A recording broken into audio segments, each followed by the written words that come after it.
Liz Trice, it's so great to have you with us. Thank you for making time. And I want to start by just hearing about what is this incredible cooperative Portland project that you are getting ready to launch. Thank you. I'm so excited to be here with so many friends and allies. It's super cool.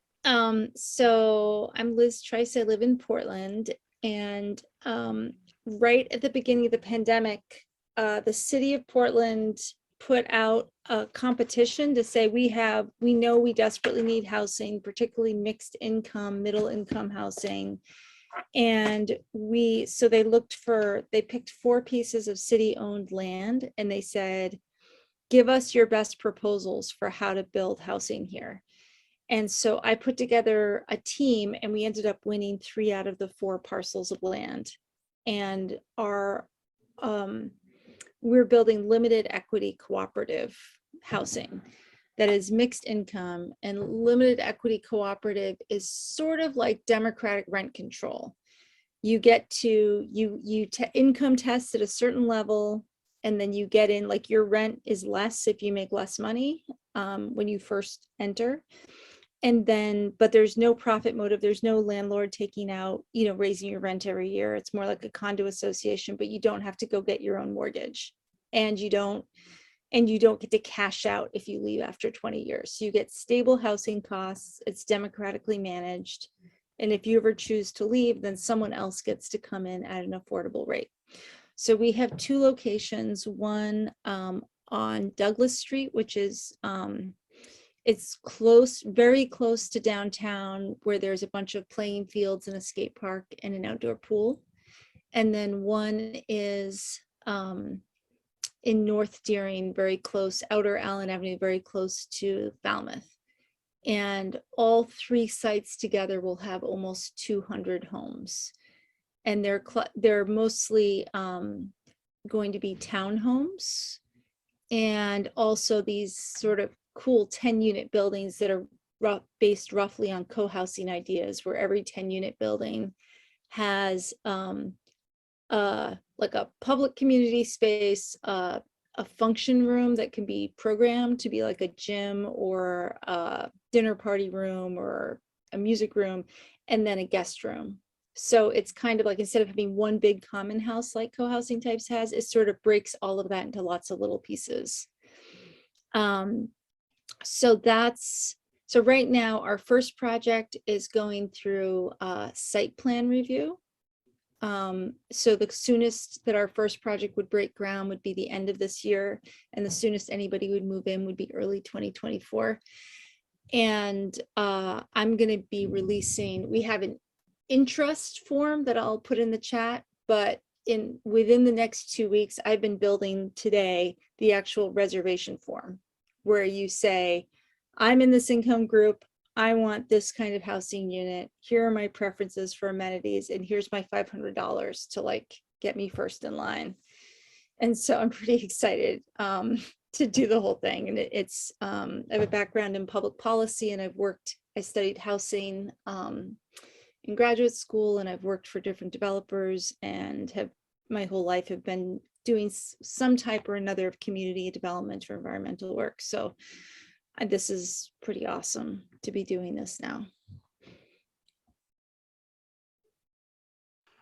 It is incredibly awesome. Like, first of all, to be creating that much housing for so many people in this time, and to be designing it to really have the human factor. I love that part of your design, that you're really integrating not just affordable housing, but walking spaces and car-free spaces and community spaces. And one of the questions I've come to mind in looking at your project is, I know a lot of community projects are rooted in a lot of kind of creating a different paradigm, and people wanting to create accessibility, and really passion driven and mission driven and stuff. But sometimes there can be a discord with the economic side of things. And what I've seen, like, consistently in your work, especially with Peloton Labs being a success, a cooperative workspace in Portland, and now with this big project, and obviously a lot of the city trusting in you, getting 3 of the spaces, and And this is this is a big dollar bill project. Like, you're creating a lot of accessibility that will be accessible for people without a lot, right? Or with less. And so that's, you're opening doors to people with less money, but you, I'm sure right now, are dealing with investors and amounts of money, and people that are maybe not thinking in the, like, how can I create as much abundance for everyone in the world as possible. And I'm just wondering how you navigate the economics and the investor and the money part of things, and navigate your heart space, and your kind of maybe the mission behind the mission that's actually driving you on this project. I was talking about this with Peter earlier today. There's this interesting thing where I've had to say, okay, these are the criteria of things that are so core to who I am that if they're not met, this can't be my project. And then I let go of some of, and then I have partners who have similar values to me and similar vision. And then I let go of some of the details. So the reality is, that's pretty non-negotiable, is that, housing is going to cost like $300 a square foot. And right now, Maine Housing hasn't been offering us any, they haven't been making any of their subsidies allowable for cooperatives. So we're still working on that with them. We're applying for some grant funds. And there's a certain amount of faith involved. There's also some good programs, like we're planning on using for 2 of the sites what's called the HUD 213 program, which is essentially a guarantee for a bank loan, because no bank in its right mind is going to loan $20 million to 100 people they haven't met yet. So that's so it's really great that there's this HUD program out there, and we know that it'll probably be a pain in the butt, but we're saying, okay, this program is there, it's been used, we have a bank that is familiar with it, so we're going to start walking down this road. And I've got a great team that's really experienced. One of the sites we're doing will use the low-income housing tax credit program, so then it's like 70% low income and 30% market rate. So, and one of our team members has done like 20 deals of those deals. So, that's comforting. But yeah, there are some unknowns and there are risks, and I'm taking personal risk on this. And it's like what I'm here to do. I mean, it's like I feel so much of my life is led up to being able to take on a project of this size. So I'm excited. And I knew, like there were 3 or 4 years ago where I was like, what am I going to do? Because, if it's just me, I want to build a neighborhood, and I want to have my values in it. And so, but, I can't do that by just buying, a 4-unit and like a duplex or a 4-unit and fixing it up. Like, I need to have impact on the streets in between the units. And that means I need to be working with other people and other people's money. And then that's risks having the values diluted. So the way this came together was really quite almost magical. And I'm so I jumped in. And but there are realities of like how much it costs to build something. And maybe in a rural area you can do like a sweat equity thing where we're going to all build tiny houses together or something, and someone's going to loan us land. But in an urban area, to have any efficiency and longevities, you really have to build like a 3-story building, and then that means that you're not going to be using volunteer labor to do that. I mean, it's true that in rural areas, the sweat equity can work, but I think I've often seen projects like lean too heavy on sweat equity, making it work. As long as we have enough enthusiasm, we can turn this raw land into the place of our dreams, as long as we're determined enough. But it's just such an exhausting process to transform that land. And so I'm wondering, with your project, other projects in Maine might be able to use as well, is there a way to in any more advice on how to interact with investors, maybe people who might want to contribute to a project who aren't going to live at a project, to get to the level of transformation that you're now attempting? Yeah, well, I mean, I guess you have to have a vision. And you have to have skilled people who can convince people that if you give them, if an investor gives you $500,000, that you're not going to blow it. Mm-hmm. Right. And so it is, I mean, we have one member of our team who spends a lot of time looking at a spreadsheet. And he'll say, oop, interest rates just went up 0.5%. So that means now we have, a $500,000 hole. And so are we going to cut, do we cut the solar panels? Do we, do you say we're going to have more of the higher income units and fewer of the lower income units? Like, you have so many different, there are so many different pieces in the spreadsheet, so many different variables. And so as you get more information, you're tweaking it, and you're tweaking it based on the values that you have. Mm-hmm. I know part of what got you here, a similar part of our story with community, is touring communities and traveling to visit other communities. And that definitely has been a big part of my journey. And I know that's how you met Rains on the road. And I'm wondering, since I feel like that is such a powerful, and I've read other articles about the value of going and visiting places and getting to really experience their experiments. And so I'm wondering for you, if you have any insights on your journey and like how you chose, talk about any of the developments you went to and how you were able to engage with them and kind of glean insights and gain wisdom and allies to then bring into this project. How did you go about that? Let's see. Well, I started looking at co-housing when I was in college in Santa Fe. I babysat for some people who lived in Santa Fe co-housing, and then I was friends with and lived in a little bit in Boulder co-housing, and then I went on a tour of co-housing in Northern California and Boulder and Maryland, Silver Spring, Boston. And I read a lot. I studied cooperatives in college. I've been in Portland now for almost 20 years, and I've been on the bike ped committee. I've been on different housing groups. I've been on like green building groups, using local sustainable wood and sustainability, been involved with the Portland Society for Architecture. I mean, that's kind of been like what I've done for fun. And while I've been doing some work for other developers. So I've been getting a lot of different pieces of that.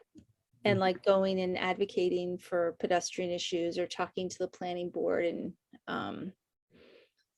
studying demographic changes, like trying to understand, like looking at the number of people now living alone and trying to understand how, how the housing market treats them and how building codes or banking standards tend to discriminate against different household types. So I've just like had a lot of little pieces and lots of little relationships along the way.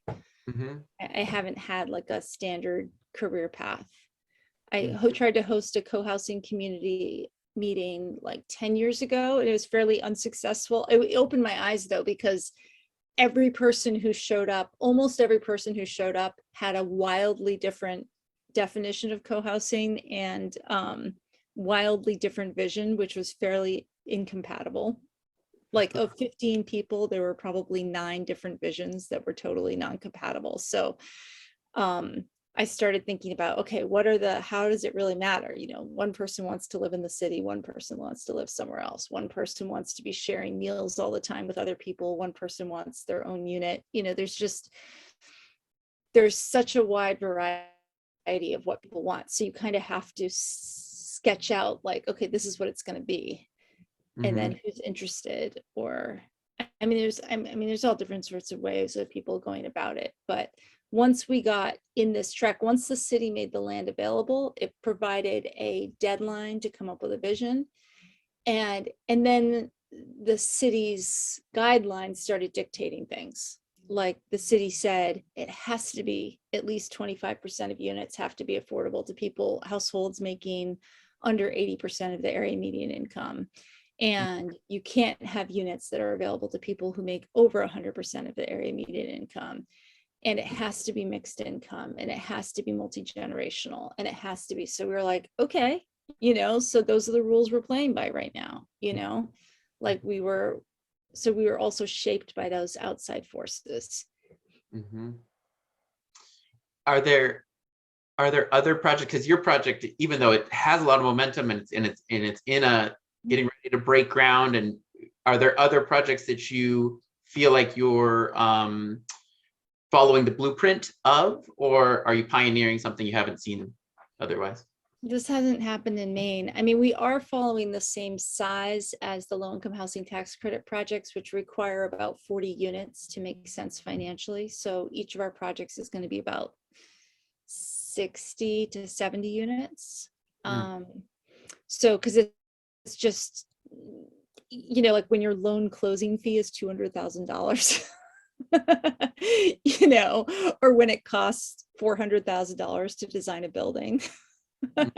Just the architecture.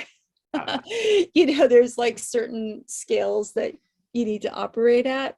I have colleagues that are doing smaller scale work, like I have a friend who's designing 4 and 6 unit modular buildings that could fit on like small infill lots in Maine towns.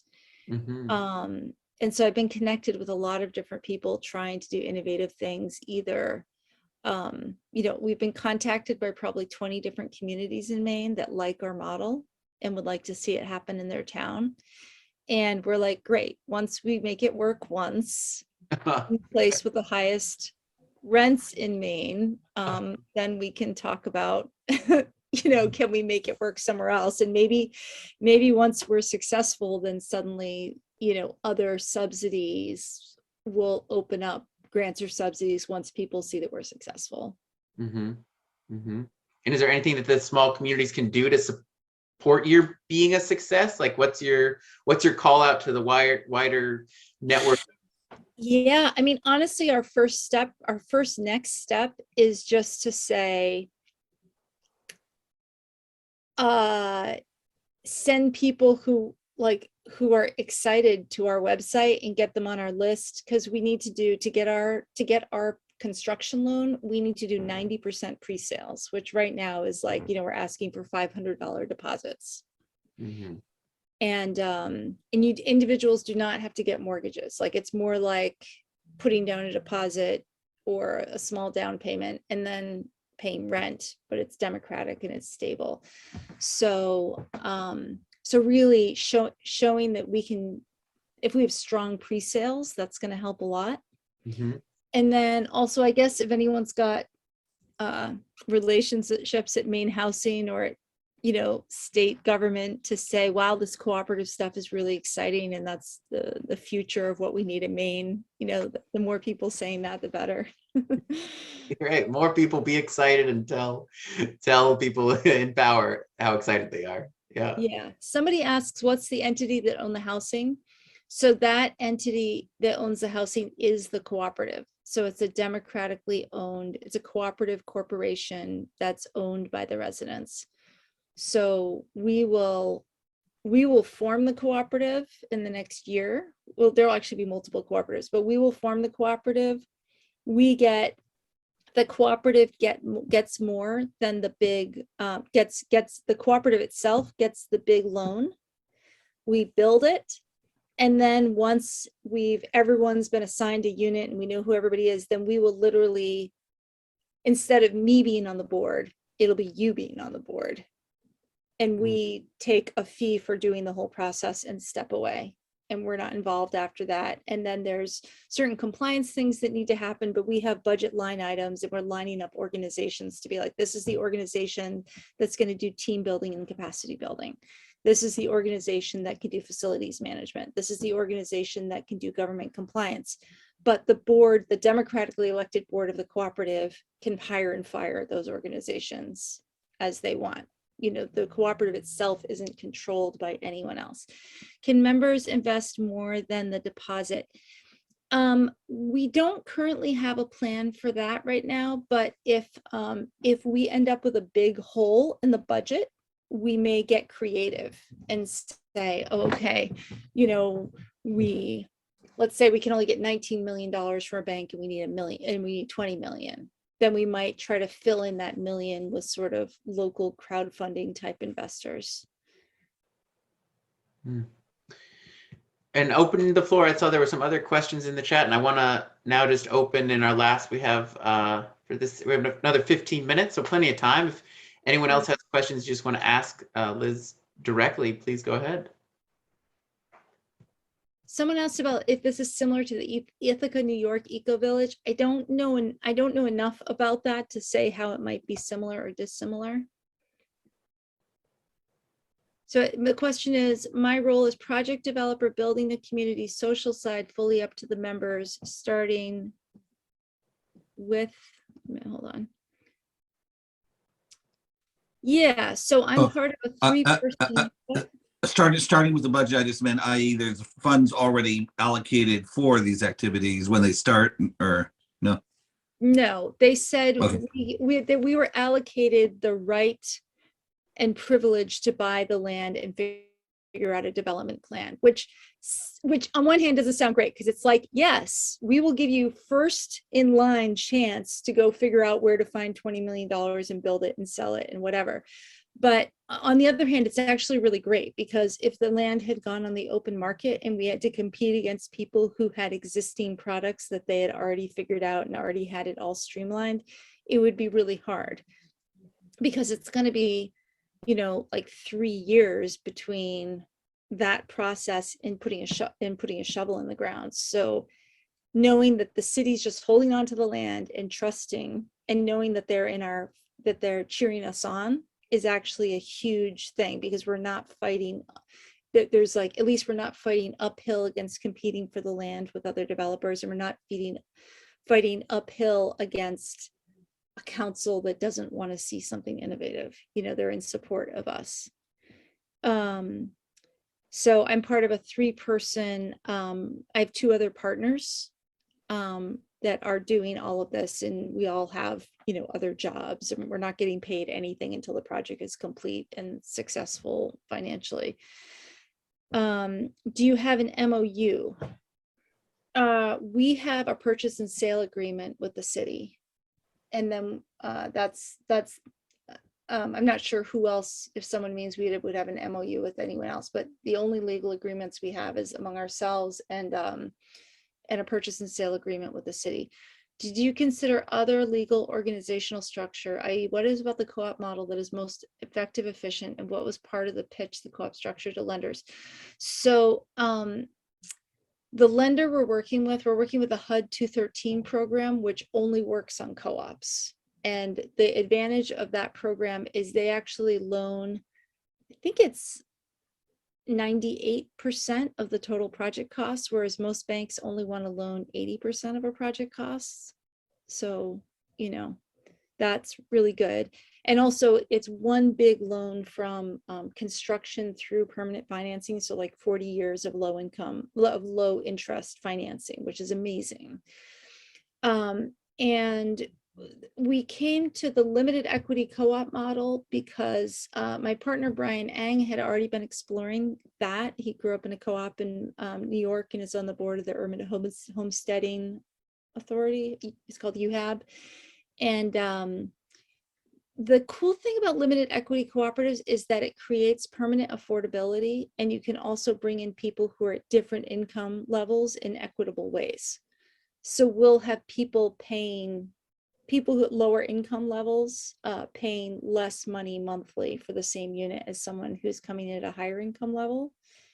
And when people leave, that those units become available to other people at that lower income level. So there's a really lovely thing about that. And because you can pass on your unit to family members, and it becomes this multi-generational community thing, which we got really excited about. What are the unit sizes? Ranging from studios to 3 bedrooms. The largest is like an 1,100 3-bedroom, 1.5 bath townhouse. I noticed in your description, you say democratic decision making, and I'm wondering if you've how that proposal process goes. Like I know other communities who operate with a democratic decision-making process, but I'm wondering if there's proposal making or how the members and the residents are able to engage with that democracy.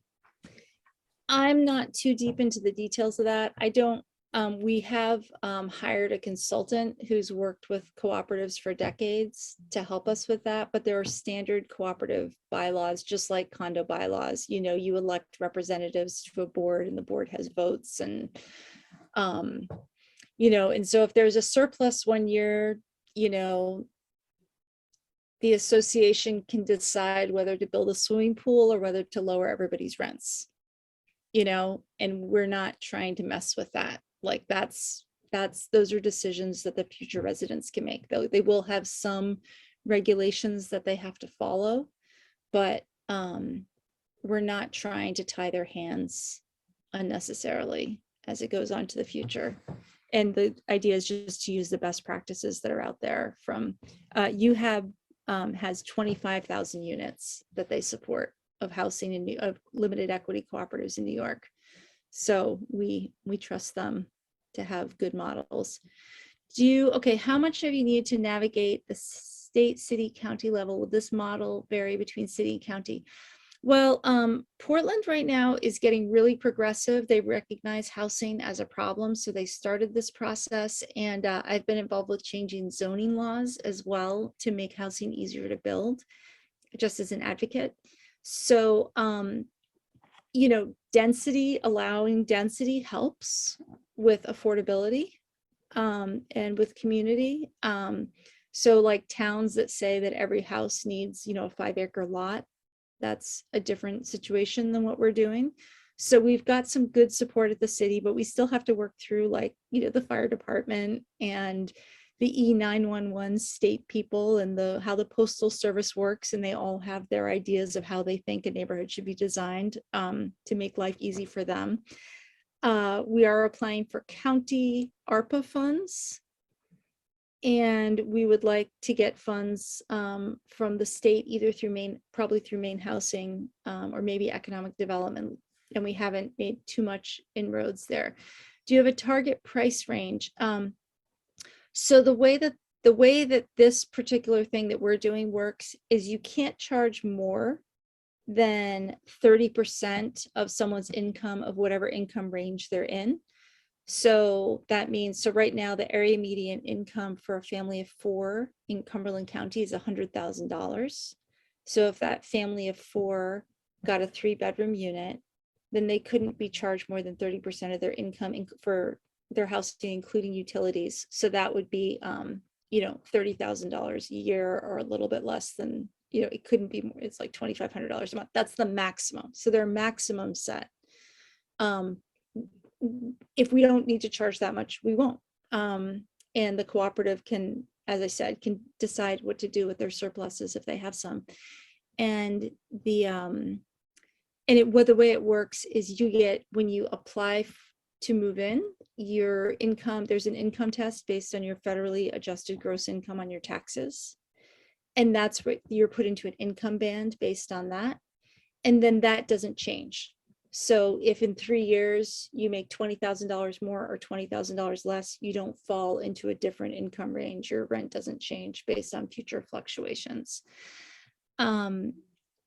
What is the process if someone's incomes changes while they're in the unit? Yep. So that doesn't affect your monthly cost. With a project like this, do you have emotional, psychological, physical, medical support available within the community? That's not really part of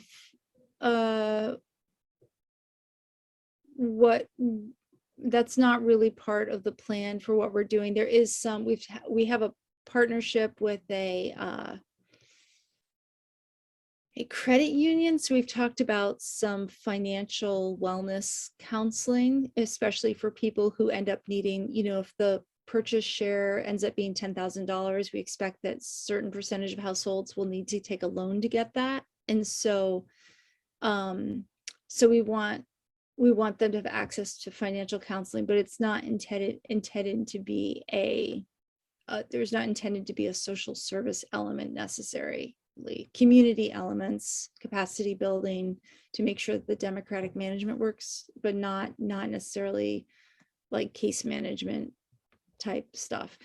Will you be building with a net zero goal? Yeah, we're working on passive house and solar ready, basically. You've been on rapid fire questioning. Yeah, I'm happy. I'm happy. Other questions? Bring it on. Keep them coming. Well, one that you had shared with me that I think is interesting to bring up is a lot of people going into community and making a investment are concerned about how this will be passed on to the next generation, and wanting to make sure that their kids are getting a something to run into their life with. And how's your project address that? Yeah, so this is not straight up ownership, right? Like, I mean, if you're a household that's making $100,000, you can move to Buxton and buy a single family house if that's, what you want. If you want community and you want to stay in Portland, then you are fewer options. So you could look at this from a renting perspective. You could look at it as democratic rent control. Because your payment may never go away. Although most homeowners know, even when you pay your house, you realize how little of what your monthly payment was actually your mortgage. But you can pass this on to your child or grandchild or, family member generationally. So, I mean, the thing is think if your rent is including utilities is $1,500 a month now, it could be close to that in 30 years, which is going to feel like a great deal, right? Like maybe utilities go up a little bit, but if we do a great job with the energy efficiency, then there shouldn't be crazy utilities. So it's, and part of the idea is making housing not be a commodity and make it be more of a community, so that when somebody leaves in 30 years, that someone else who's of middle income, who's just entering the market, can get in. That it's not like, okay, the first people who got in are lucky and that's it forever. Did I answer your question? Yeah, absolutely. Yeah, thank you. Do you have a deadline for lining up your 90% commitment? It's for our first project, that's going to be in the fall, like maybe November. So we're going to try to get it done well before that. Let's see. And there's probably going to be 2 steps. Like the step that I'm going to release in the next 2 weeks is going to be like, what do you want? What do you say your income is? What size unit do you think you want? Give us $500 that's refundable. And then there will be a follow-ups, I don't know, 3-4 months after that. That's like, okay, this is the unit we can offer you. Like, do you show me your tax returns, like fill out a more detailed application. And this is the unit we can offer you. Do you want it? Give us another $500 and a commitment that you're going to be forthcoming with the other $9,000 by the time you move in, that sort of thing. Or do we connect you to a credit union for borrowing money for that? I'm seeing everybody talk to the other people in the rooms, and I want to know what you're saying. It's so funny. Let's see. Okay. Other than democratic decision making, are there other pieces in the design to encourage community village engagement dependency? Yes. Great. Okay. So I've been really obsessive about 2 aspects of design. One being that there's not traffic inside the neighborhood. So cars will be to one end, and we know that a lot of people won't like that, but there will not be parking directly in front of your house. There will be like drop off your groceries, but generally we're going to have these really, really skinny, small, like driveway width roads that you can't, you can drop something off, but it's really inconvenient for people to drive. It won't be where people drive most of the time. I want people to be on their stoops, kids to be in the street. That's my vision. I grew up on a dead end street here in Portland, and this is going to be like half the width of that. So, and then the other piece is these, what we're calling community flats buildings, are 10-unit buildings that each of them has what I'm calling a social lobby. So like, couches, chairs, place to like mini bar to make tea, and mailboxes, including the mailboxes for the people living in the townhomes. And then a function room, and not a huge room, like 15 by 15 feet, but that could be programmed by the community. So one of these functions rooms could be a gym. One could be a room that you rent out to have a dinner party. One could be a shop. You know, the community gets to decide what those functions rooms are, and then a guest room. So throughout the whole neighborhood will be spread these guest rooms and function rooms and social rooms, and everybody in the whole development will have keys to those social spaces. So my hope is that people will run around and, you know, be social with each other. And then we're also designing social common spaces. So most of the units will either have a little balcony or a little private patio, but then there will also be bigger you know, greens and places to have, you know, 5 picnic tables under a roof and a grill, that sort of thing. So I really envision people hanging out on patio, like making dinner at night and a grill next to their neighbors and sitting and chatting, and their kids running around while they're making dinner, that sort of thing. We're not building a big central common house, although it's possible that one of the common space, one of the buildings that has common space could combine like the function room and the guest room and the lobby into like a bigger space, or have more of a kitchen in it. I'm gonna pause Yeah. before we go on to the next one to Okay. start just to share a lot of gratitude, and I think we're gonna start shifting to Rain's workshop part of our session.